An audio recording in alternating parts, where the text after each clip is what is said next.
Hello, everyone. It's Shaw here. And so this is a bit of a different podcast today. This is about a film that I saw. We went to see Becoming Led Zeppelin, and I just felt the impetus to record. I just felt I don't know, I just felt the need to record this for some reason, just to get my thoughts out. And I mean, although, obviously I've talked about this a lot on the way home, also with friends since then. And so, yes, I'm just going to start at the beginning. Otherwise, for me, my mind goes all over the place. I'm preparing to interview somebody today, podcast totally different, but I wanted to do this before I recorded. So now, the IMAX, well, we know the IMAX experience is amazing, and there's just nothing like it at home. So even if this did come out on gosh, my ear is itching. Even if this did come out on Netflix, I'm not, you're just not going to get the same experience. So, we were quite happy to go. And in fact, we realized we hadn't been to the cinema in years, really, because, after COVID, well, during COVID, it's been 4 years now. It's coming up to 4 years anyway. Um, April is very stuck in my mind about COVID 2020 April. Uh, there is, gosh, I really want to tell you this story about it, but I need to stick to, I need to, you see, I've been with friends and family, of course, all weekend. And so I'm used to just talking and just saying what I say. But this is a recording, so I need to stick to topics. So anyway, the film we had to see a daytime film just because our schedules are so busy, and also we were meeting friends for dinner. We're meeting friends for dinner. They were coming up from Surrey, from Epsom, which is just not far away, but we had planned to meet them. So, of course, we wanted to see something early. So, we got tickets for a 2 o'clock film, which was great. Wasn't busy at all. There were maybe 7 people in the cinema, which was great. Recliner chairs, big, lots of space. Brilliant, brilliant, brilliant. We went to a View, VUE, a View cinema. If you're in London, you will know. So, we went to a View cinema, and it was great. So, what I will say though is I didn't expect all the adverts. So from what I recall, the last time, and I can't tell you the last film I saw in the cinema, I just cannot remember. But there's always been adverts, and there, from what I recall, there were a couple of adverts. There used to be a couple of adverts, and then you get trailers for the upcoming films, which we love to watch because it sets us up for the next thing to watch and see. And it was always exciting, especially when they showed a Bond preview. But this went on for half an hour. So the film was, well, it's scheduled for 2 o'clock. So, I'm always on time for everything. We both are. But of course, we get there at 2 for 2. And we sat through half an hour of adverts. And then there were maybe 10 minutes of trailers. And the trailers I was going to go through, but I'm not excited about any of them. I think there's one I want to see. I wrote it down. There's one, The Last Journey. That's it. A little bit about old age dementia. I think that's what it's about. I mean, you can't tell through the trailer, but it's interesting enough. There was one for the National Theatre. The Importance of Being Earnest. I love that play, but the film's not going to do it for me. There were lots of other bits, but no, no. The trailers did nothing for me. The adverts did nothing. I mean, half an hour. Anyway, also, I have to do like a double sandwich technique today. So I'm going to go in reverse. I'm going to tell you the bits that irritated us. tell you some good bits about the film, tell you some bits that I would prefer to have had. Of course, because I'm this big producer. No, tell you some bits about things I wish were in the film, and then do the sandwich thing, double sandwich today. So, and also this woman came in sort of half. So we made friends. We always do with this family. It was a gentleman and his two daughters he brought in, and they all had on Led Zeppelin shirts. It was so sweet, and they were quite young. I think maybe she was 17, oh no, 14.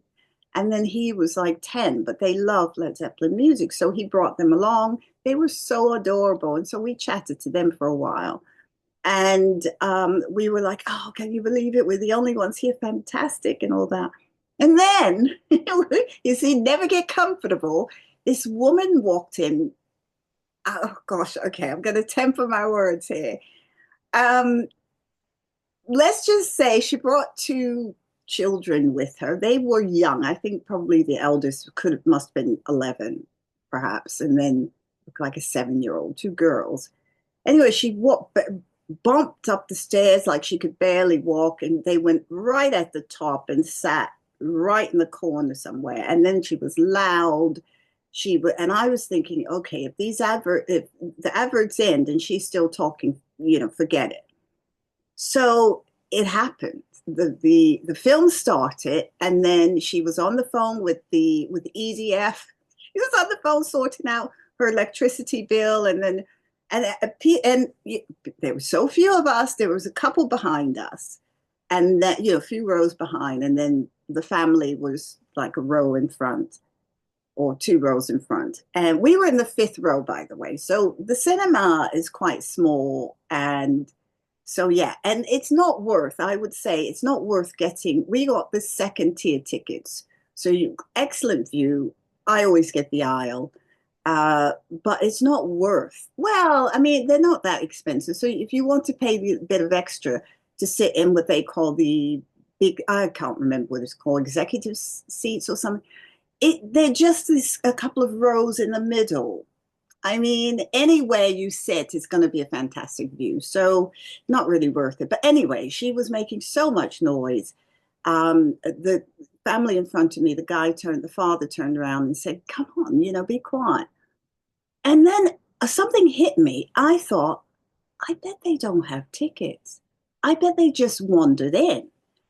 So I was thinking, should I say something to my husband? Because if I tell him what I'm getting, psychic, I must be psychic, but he's going to go and he's going to go and tell the people to have a look at them. So I thought, let me just wait and see. But anyway, there were bits where they were quieted down a little bit. And then this guy walked out, the couple behind us, and then he came back, and there was like security with him. And they told her, look, people are complaining, be quiet, basically. And then so she quieted down a bit. And then the children kept going up and down, out and in, about 4 or 5 times, out and in. Don't know where they were going, what they were doing.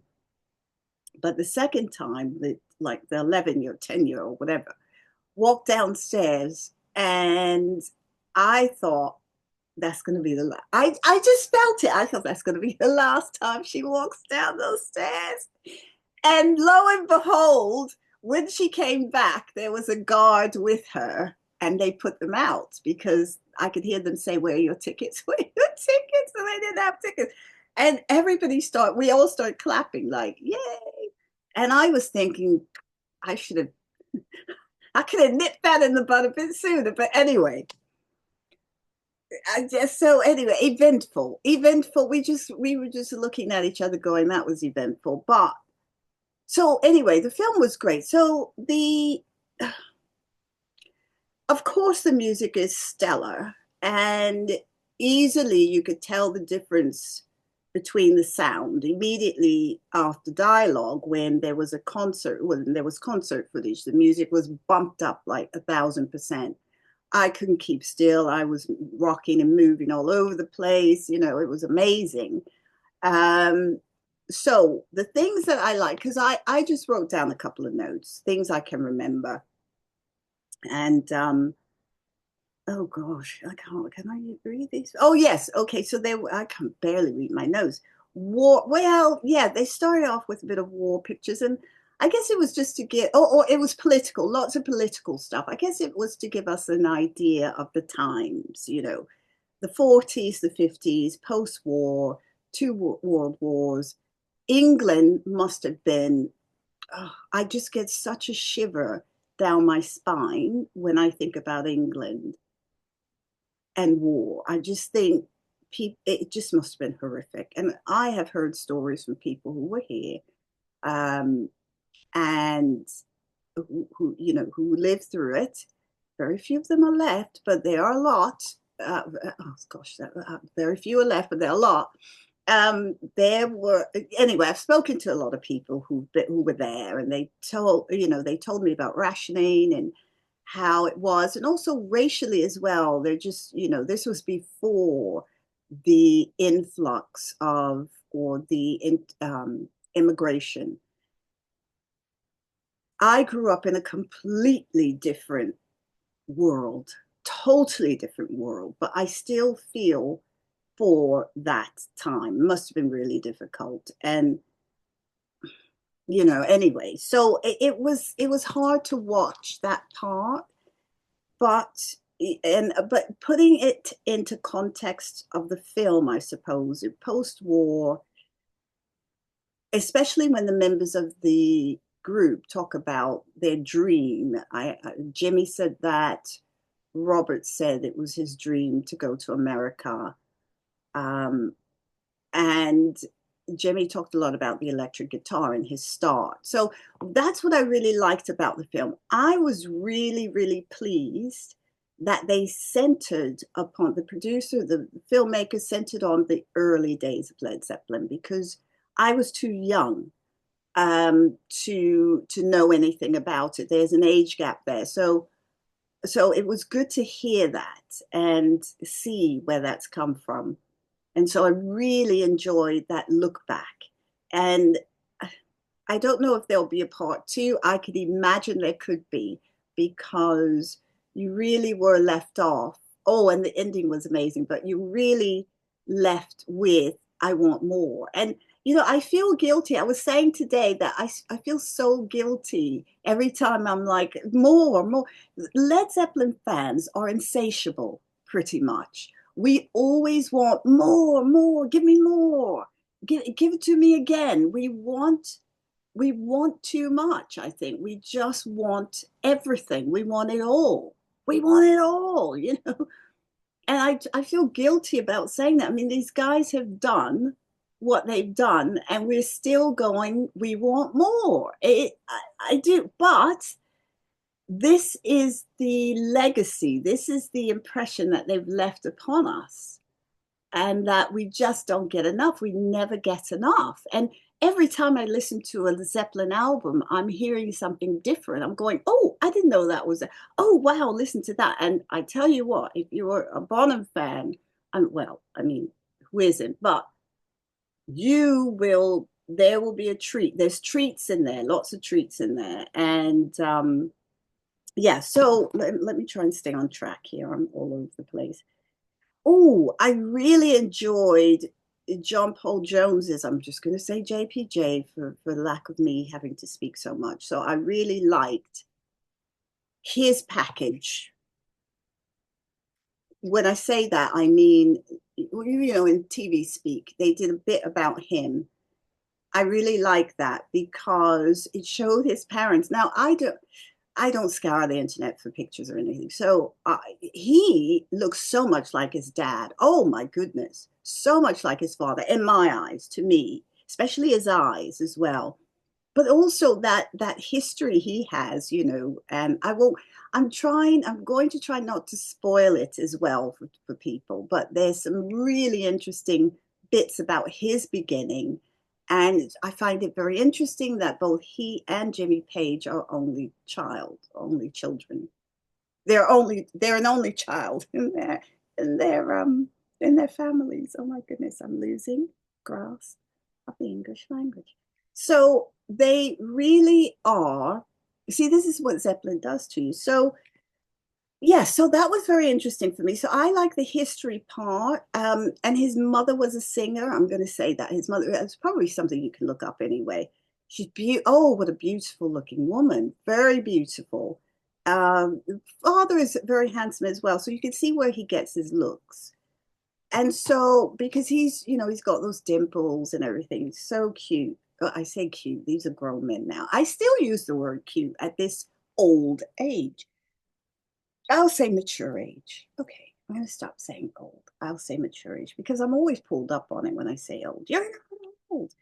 Um, Robert Plant talked about Little Richard, and they showed some footage of Little Richard that just cracked me up. I mean, as we all know, Little Richard was a character. And yeah, that's all I can say. But also, he used an analogy about something that I thought was a bit like, you could have used it for something else. I'm not going to say what it was. When you see the film, you might agree with me. I didn't, but I thought, could have done without that one. But anyway, it wasn't to do with Little Richard, by the way. It was to do with music. Any, anyway, um, Bonham. So, oh my goodness, that footage, that early footage as well, with his beautiful wife, Pat. Is his wife called Pat? Yes. Okay, I get mixed up with. Um, wait a second. Yes. Yes. Okay. But also he talked about Krupa or Krupa, which is very interesting because he's a musician and he talked about his early days. There's a record I want to look up. It's called Shake. And this was by Robert Plant was talking about he saw Sonny Boy Williamson, and this is when he was starting to learn how to play the harmonica, which is really interesting. But Bonham does have a lot of soul in his drumming. For me, coming from this musical family, kind of, I definitely have musicians. My cousin Lawrence, he is the music for my podcast. Lawrence played with a lot of people, namely, actually, Bobby Womack, he played with a lot, but also Irma Thomas, so Lawrence, very soul music, very blues. He loved the blues. And I heard that a lot growing up. And so drumming is always a thing. I mean, James Brown, any James Brown record, we would go out and buy. All of my allowance was always spent on fan magazines and records. So I had to get the magazine, had to get the records. Actually, that's not 100% true. I would say a large portion, I would say half was spent on records, and then the rest was split between magazines and doll clothes. um I have to laugh because, oh my god, I used to make doll clothes as well. Anyway, let me get back to my yes, I'm keeping myself on track. So yeah. So yeah. So, okay, goodness. Let me see. So, yeah. So JPJ used to get booked for all his sessions, very talent. I mean, the talent in that room. And for me, as a therapist, I like to look at groups fascinate me.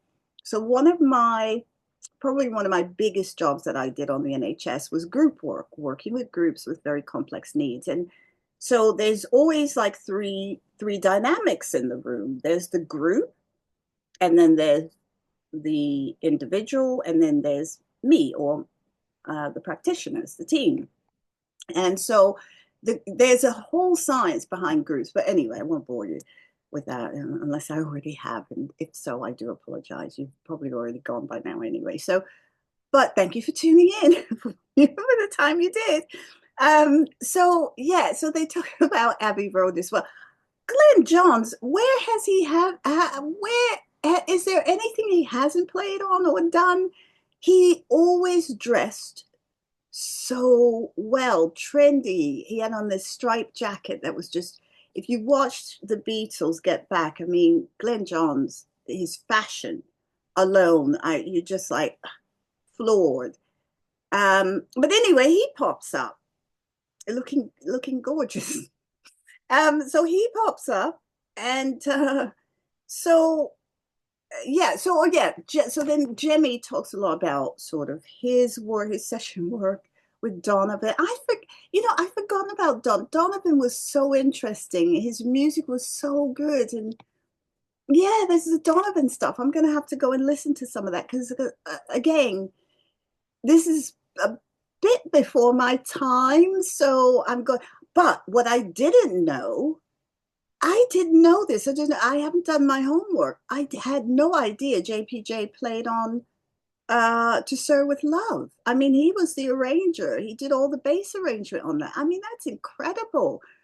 That song is incredible, and the work he did is incredible. So I mean, and lots of other things as well. So you have to look it up, and I will do a bit more research. But so then we talk a little bit Robert Plant. So that's how it goes. They're sat separately. It appears that they may have used the same room for the interviews because the same furniture's there, but they aren't together. So it's a bit of a spoiler, but they aren't together. But that's okay because for me, I get to see the individual as opposed to the group.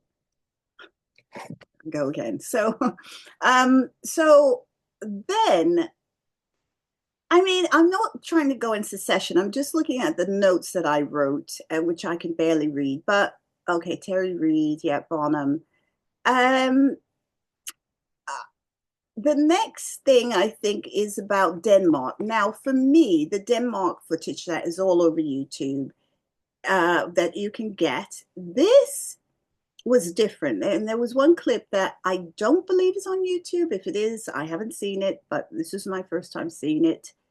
Uh, the bit the all over the place, but there's footage of, and I can't remember at the moment where they were, but when Robert has on the yellow blouse, the yellow shirt, for me there was a bit too much of that footage. It was superimposed in some bits, and then it was on again and off again and on again and off again. I could have done with some different footage. That's me as a fan wanting more, always wanting more. And I'm aware how greedy that is, but I can't help it, or I don't want to help it at the moment. So for me, I would have liked a bit more. I would have liked different footage, you know. I've seen that. Maybe I haven't seen exactly that, but I've seen enough of it where visually I'm like, yeah, okay. Where are we going here? Let's do something new. And then they showed a bit, not the whole thing, of the Denmark performance as well. And there were a couple of, so to shorten it a bit, there were a couple of scenes and footage whereby I've seen it before, or at least I think I have. I've seen similar. Perhaps it was different, but now it wouldn't have been via IMAX, of course. So that music, oh my goodness, incredible. And then watching it on that huge screen is just incredible. Do you remember the Cinerama Dome in LA? I don't know, that just popped into my mind. Um, so yeah, everybody used to want to go to the Cinerama Dome. I don't know if it exists. I digress. So then, have I gone past my? No, okay. Oh, I jumped ahead with Glenn Johns because that came up. Okay. So then there was a little bit more, I think, about, yeah, there was a little bit more. So they showed that performance. First album talked about and early techniques in recording. Jerry Wexler, who that name I used to hear a lot in New Orleans. I'm not quite sure why yet. I will have to ask relatives, but I used to hear that name quite a bit as a child. So I know his history and everything, but anyway, it was interesting. What I found was so sweet was when they were talking to Jimmy about when they went to America, and he said they played the whiskey, and then they went to San Francisco to play the Fillmore. I think it was the Fillmore. And Jimmy went, yeah, that was so cute, I thought, because yeah, absolutely. I mean, what a time to be alive that must have been. What a time to be alive, to experience it, to be the musicians playing, but also if you were there, I mean, oh, just that whole vibe of the 60s and 70s. What a time. And so, yeah. Um, and then communication breakdown. So we get a lot of that, which is fantastic. There's nothing like hearing that via IMAX. There's just nothing like that. That's incredible. You cannot. Well, I couldn't keep still. You just it just hits you right at your core. And and then there was for me a shock. There was some footage of them playing the Fillmore, I think. Um, and some call and response and everything. So people were dancing. It was so interesting to see the people as well reacting to them and in San Francisco and what they were all about. And the mixture of people, hippie, well, they look like hippies, they may not have been, but it was a time, wasn't it? So it was good to see the fashions. The Rolling Stone review, okay, that came up. I kind of want to say, guys, let it go. But it just goes to show you how wrong. Yeah, okay. So reviews are opinions, just like the one I'm doing now. Is it a review? It's my opinion, I guess, but you probably see it as a review. I don't know. I'm not a reviewer, but it really does go to show you that everybody will have an opinion. And as a new band, new band, they were new band starting out, it was cruel. I thought that review was cruel. Um, you know, I don't know if you could say they were finding their feet because I believe they found their feet in Gerrard Street. I think that's where they found their feet. Um, so that had already happened for me. Well, in my eyes, is my opinion. So I don't know if you could say that. So yes, every band cuts their, just cuts their skills as they go and with each performance. And they say you're only as good as your last performance, of course. But Rolling Stone, as we know, does not always get it right. There's so many examples, but I won't go into them or else I'll be here all day. So um, anyway, so yes, so the other phrase I really enjoyed was when Jimmy was talking about, oh gosh, I can't make out that word, something strained. But he was talking, I think he was talking about the music, the melodies, and then he said it was positively evil. I love that.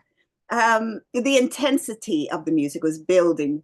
That's what he was talking about. He was saying it was positively evil. I love that because, it takes you out of a place. And we're not talking about evil. I mean, we're talking about evil. That as we used to say, like something that was good, you used to call it bad. That's bad, man. So yeah, I feel like I'm all over the place. But anyway, some of the footage, yeah, okay, I talked about that. The Newport Jazz Festival, that was interesting. The Bath Festival as well. I think one of them said it was the first time seeing the footage as well. I think it was Jimmy who said that. The Texas Pop Festival. So I'll be looking for this footage online just to see what I have. Is that into my notes? Okay. Yeah, so thank goodness, because I mean, I'd rather go off memory. I just didn't want to forget those bits, but I would say overall, this is a documentary, but for me, it's so much more. I think you can, whilst you can read all the books or watch all the YouTube channels or whatever, the YouTube footage, or get all you need from the Zeppelin website and whatever you can read or see or get, having something like this that focuses on their beginnings and the dynamic of a group and musicians coming together. But I will just say this one thing about musical groups. There is an energy to a group. Okay. There is, for me, there's an energy to a group. And when one person is missing, it will change everything. And this is why often groups struggle when people leave. All sorts of things happen. I believe it's spiritual. I believe it's spiritual. It's cosmic. It's energy and synergy. So there's a synergy that happens when you form something. And it's almost like a pact. It's almost like a ritual. It's almost like a coven. It's like an agreement. You come into agreement. We're going to do this. This is what we're going to do. And then if something happens, for instance, like if unfortunately someone passes away, that entire dynamic will change, but so will the decisions made going forward, of course. But then when somebody new comes in, we've got plenty of examples of that. It's never the same. It won't be the same. You can forget it pretty much. And there are very few groups they'll never be the same, of course, but there are very few dynamics that can continue with some level of success. And of course, we've got examples of that as well. But something like this 4 Ps, where you've got, in my opinion, 4 geniuses who are at the top of their game in life, in who they are, in what they present, and whatever was flowing through them at the time, it was the time and still can be the time. In no way am I referring to coming back. I certainly agree, whether we agree or not, but I believe that's the right decision that they've made. That's it, because that synergy is there and will always be there. It's captured on record for all of us to hear over and over again, as much as we like. As much as as often as we like to hear it, it's there for us. We don't necessarily need. So that's the one thing I would say I'm not greedy for. I used to be. I used to say, can I just see them live at least once in my lifetime? But I've come to accept that's not going to happen, and nor should it, perhaps. I mean, I never say never, but you never know. But I understand it. I understand the decision. I understand where they're coming from. And this film, for me, I absolutely loved the fact that they started from scratch. It was sort of like, this is where we're from, this is who we are, and this is where we are right now. However, it's not fully where they are right now because there was nothing about today. So the other thing that was a stark, so that was all the great bits. I love the colors, the footage, the old footage of the clubs and their performances. There's one, I think it was the Fillmore, where Robert's wearing this purple shirt. Absolutely brilliant performance there. But that footage I'd love to see again. And that's the other thing. I left that film thinking, I want to see this again. If we could have stayed, if we didn't have dinner plans, I would have liked to have seen it again. And I think you do, because it's full. It's a full. I left feeling full. Also, I love the fact that most of what they said, they've never said before. So, what I don't like about some documentaries is that it's regurgitated sound bites that they've already said. You've heard it all before. And this was outside of the basics, like, we know that Robert and John Bonham were friends from the age 16. That's everywhere. We know that. But what was refreshing was especially, and what really brought tears to my eye, well, not, I'll be honest, they weren't actual tears. I felt like I could tear up. Um, I strive for honesty. And so but I did feel a twinge like, oh, when John, you could hear, so there was this precious audio of John Bonham talking about the band and life throughout.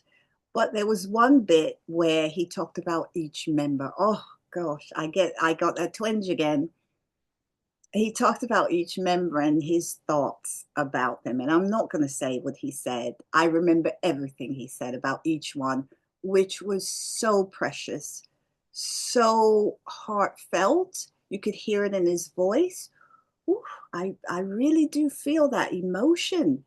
And I hope, because I mean, we never know. It appeared that it touched each of them hearing it. I don't know if it was their first time hearing the footage. I'm not sure. Maybe. See, this happens. My voice is gone. But yeah, it was so precious. Everything he said about each one really touched my heart. And I hope it touched theirs. I would think it would have done. But that audio is precious. And for them to have that and to get that uh, is quite a find. So that was exciting. And you see, you can't get that elsewhere. And this should have been in the cinema. This definitely should have been in the cinema. We were talking about this with our friends, and they said, could it be on Netflix? And I was like, I hope not. I hope not, because you experience it best in a cinema in IMAX on a huge screen with that huge speaker, that booming sound coming out that goes right through you like cold wind, like walking on Lake Michigan in the wintertime. That wind just goes right through you. That's what you need. And that's what I love. And so in the end, there was something that Jimmy said as well. And I'm not, and it's really, I don't know if he I don't know if he meant it like this, but I thought it was a good piece of life advice, really. And you'll have to watch the film to hear it. You'll have to watch the film. But I left there going, huh, right, okay. And what I will say as well as I bring this to an end, and yeah, I was a bit all over the place, but thank you if you watched to the end. What I will say is that I believe that these things happen, not, people say, oh, things happen for a reason. Of course, they happen for a reason, but people, I think Led Zeppelin is a prime example. And I don't know if the film was meant to present this, but it's a prime example of people can be born. I still think, on this podcast, I ask a lot of my guests, do you think you're born with creativity, or is it learned? Is it nature and nurture, that kind of thing? I'm very interested in that. And most people will say they think it's a mixture of both. I'm more on the side of, I think you're born with certain gifts. And here's an example of four people. I'm always, when I think of those four, I cannot leave out Peter Grant. For me, there wasn't enough of him in the film, but maybe that's to come. What a genius he is, because he was the right person for that group. I don't know if it would have been the same for any other group. They were a match. So when I say four, I want to say those five people, because he was essential.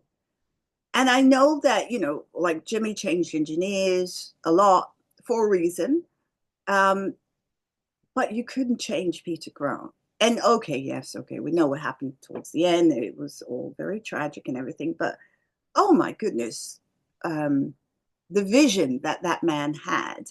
And again, you see the synergy of him and Jimmy, the Yardbirds, all of that, and then that going into Zeppelin. And I cannot see anybody else doing that. I mean, as much as, as revered as Mickey Most was, I just, nobody could have seen, for me, I don't believe, of course, I wasn't there, but and I'm not an expert or anything. I just love music, but and I love bands. I love bands.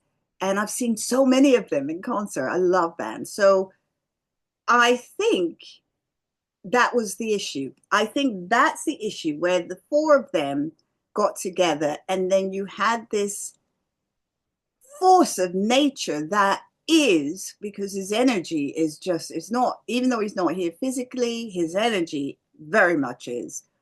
I think he's still very much around. And I think that force of nature came forward and just put a stamp on that. They didn't need a stamp of approval. I believe they approved everything themselves, metaphorically speaking.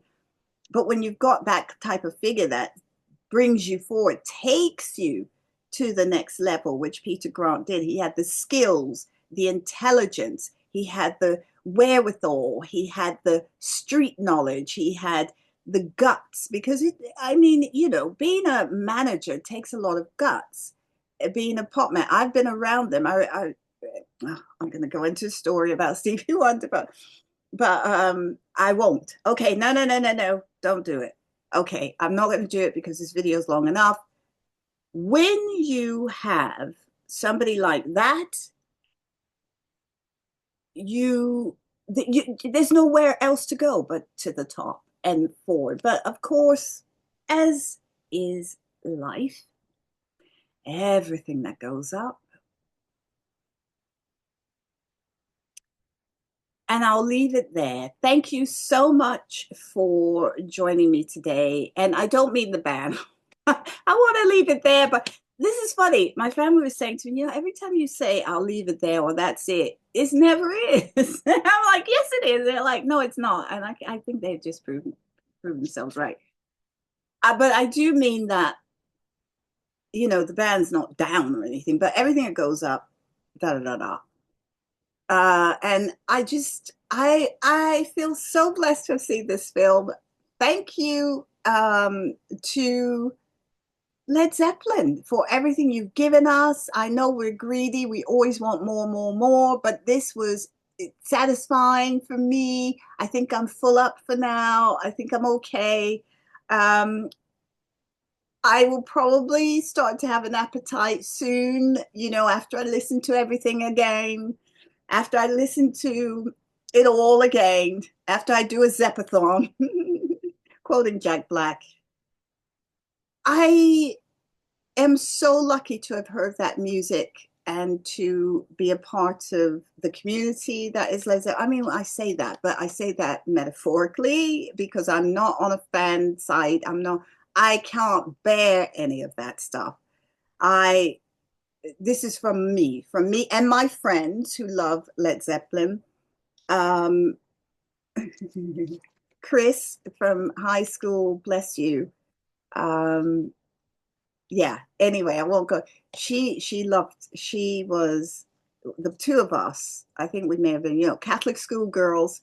We were, yeah, Led Zeppelin fans, huge. So anyway, go and see the film. You must see it. You must see it. You must see it.